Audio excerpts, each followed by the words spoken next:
আমরা সুপ্রসিদ্ধ শান্তিপুরের বড় গোস্বামী বাড়িতে এসে পৌঁছেছি।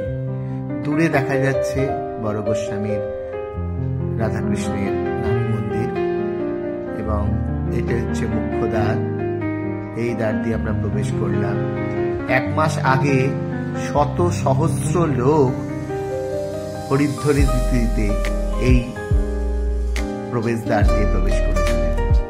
তো আমি ধন্য আজকে সেই প্রবেশদ্বার দিয়ে ঢুকতে পারছি। আমরা আস্তে আস্তে ভেতরে ঢুকবো। এই যে রাস্তা দেখছেন, এই রাস্তায় যখন কুঞ্জ ভঙ্গ হলো তখন রাধাকৃষ্ণের নৃত্য দেখার জন্য শতাধিক লোক ভিড় করেছিলেন। সেই সুপ্রাচীন সুপ্রসিদ্ধ এই নাটমঞ্চ আমরা বড় গোস্বামী বাড়ির দেখতে এসেছি। এই নাটমঞ্চেই রাধাকৃষ্ণের কুঞ্জ সাজানো হয়। আমরা শ্রী চৈতন্য মহাপ্রভুর মূর্তি দেখতে পাচ্ছি বড় গোস্বামী বাড়িতে প্রবেশ করার রাস্তাতেই। আমরা আস্তে আস্তে বড় গোস্বামী বাড়ির ভেতর ঢোকার চেষ্টা করব। দেখতে পাচ্ছেন আমরা বিভিন্ন ব্লগে এই দরজা প্রবেশদ্বার কিন্তু আমরা দেখেছি, ফলে এটা আমাদের সবাইয়েরই চেনা বড় গোস্বামী বাড়ির মূল প্রবেশদ্বার।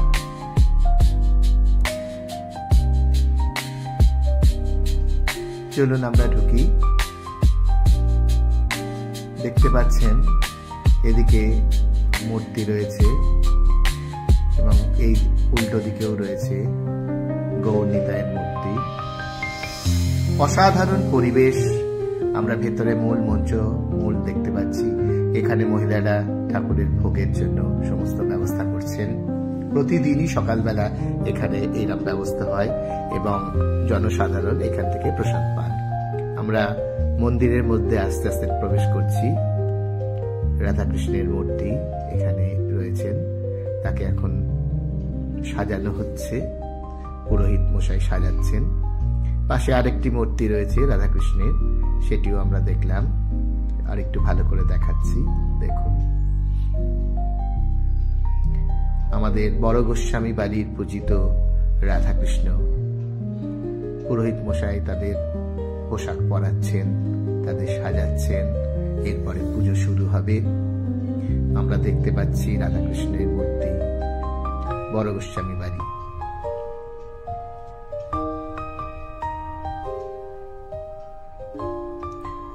শীত পড়েছে, তাই রাধাকৃষ্ণের গায়েও কিন্তু আমরা গরমের পোশাক দেখতে পাচ্ছি।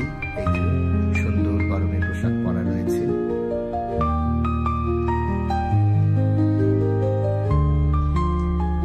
চলুন আমরা অন্যান্য মন্দিরগুলো একটু ঘুরে দেখি।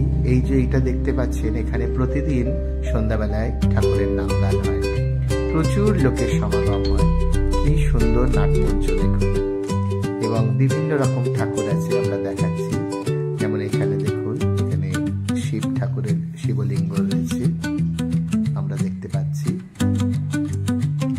মূল মঞ্চের ডান দিকে আরো অনেক ঠাকুরের মূর্তি রয়েছে, সেগুলো আমরা দেখাবো আস্তে আস্তে। দেখুন